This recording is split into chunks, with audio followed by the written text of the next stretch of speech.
नमस्कार दोस्तों, मैं स्वागत करता हूं आपका अपने YouTube चैनल पर। आज हम पढ़ने वाले हैं धातु और अधातु चैप्टर। तो सबसे पहले हम इसमें देखते हैं धातु की परिभाषा क्या होती है। तो धातु को हम इंग्लिश में बोलते हैं मेटल्स। तो इसके बारे में पढ़ते हैं।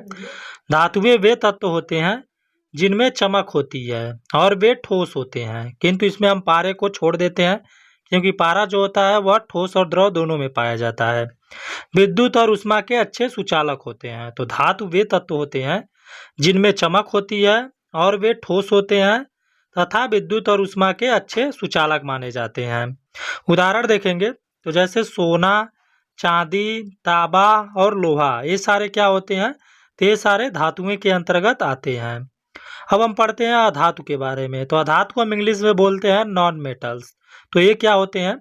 अधातुएं वे तत्व होते हैं जो ठोस, द्रव, गैस रूप में पाए जाते हैं और जो विद्युत और ऊष्मा के कुचालक होते हैं। तो अधातु क्या होते हैं?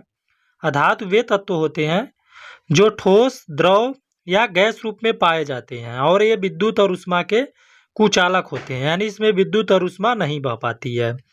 उदाहरण देखेंगे जैसे सल्फर, फास्फोरस, ऑक्सीजन और नाइट्रोजन, ये क्या है? ये अधातु के उदाहरण होते हैं।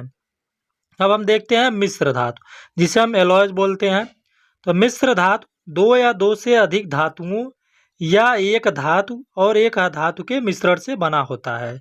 तो जो मिश्र धातुएं होती हैं वे दो या दो से अधिक धातुओं से मिलकर बनी होती हैं या एक धातु और एक अधातु से मिलकर बनी होती हैं। जैसे हम देखेंगे तो स्टील, जो स्टील होता है वह लोहा और कार्बन का मिश्रण होता है, तो इसे हम बोलते हैं मिश्रण धातु यानी मिश्र धातु। पीतल देखेंगे तो आपका तांबा और जास्ता से मिलकर बना होता है, तो पीतल आपकी होती है मिश्र धातु।